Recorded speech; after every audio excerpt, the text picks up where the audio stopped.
पलट के देख ले सुंदरी हमन लवन के hero.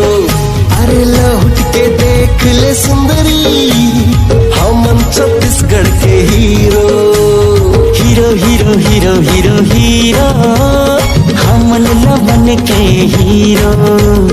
Hero hero hero hero hero हमन छत्तीसगढ़ के हीरो।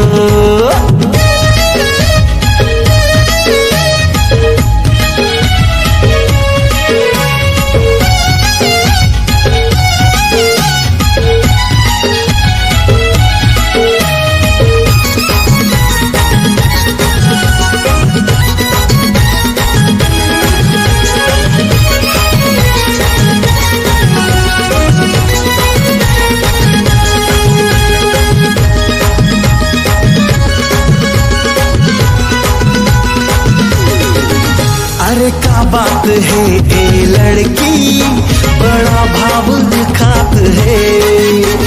नवा नवा देखे हो चेहरा भारी मटमटावत है। क्या बात है ये लड़की बड़ा भाव खावत है। नवा नवा देखे हो चेहरा भारी मटमटावत है। खुद लाते तो हीरो ये भी कोई बात है। बुरे पीछू माँ बड़ी हवा लाज नहीं आते हैं।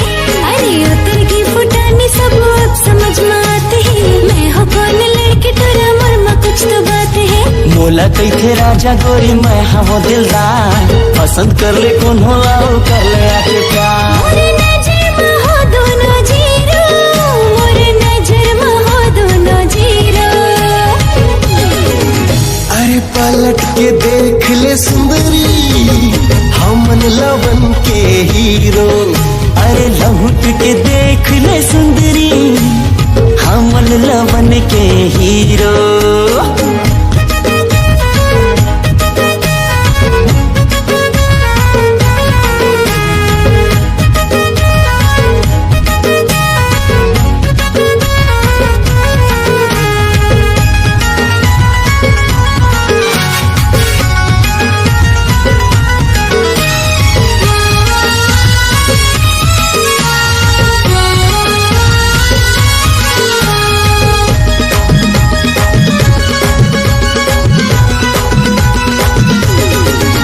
अरे सेल्फी खिंचा ले सुंदरी हासत कहाँ जावत।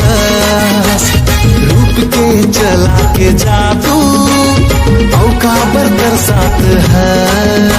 सेल्फी खिंचा ले रे गोरी हासत कहाँ जावत।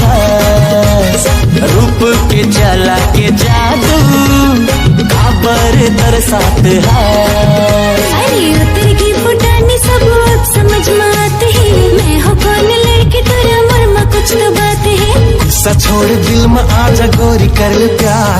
एटीट्यूड छोड़ दे और छोड़ दे तकरार। मैं आगे हूँ छुअत के जरी हूँ। मैं आगे हूँ छुअत के जरी हूँ। अरे पलट के देख ले सुंदरी हमन हीरो। अरे लहुट के देख ले सुंदरी, हाँ मन लमन के हीरो। मोर पीछा छोड़ दो ना पागल दीवाना, सुनो लवन के हीरो। मोर पीछा छोड़ दो ना पागल दीवाना, सुनो लवन के हीरो। अरे पलट के देख ले सुंदरी, हाँ मन लवन के हीरो। अरे लहुट के देख ले सुंदरी, हाँ मन लवन के हीरो।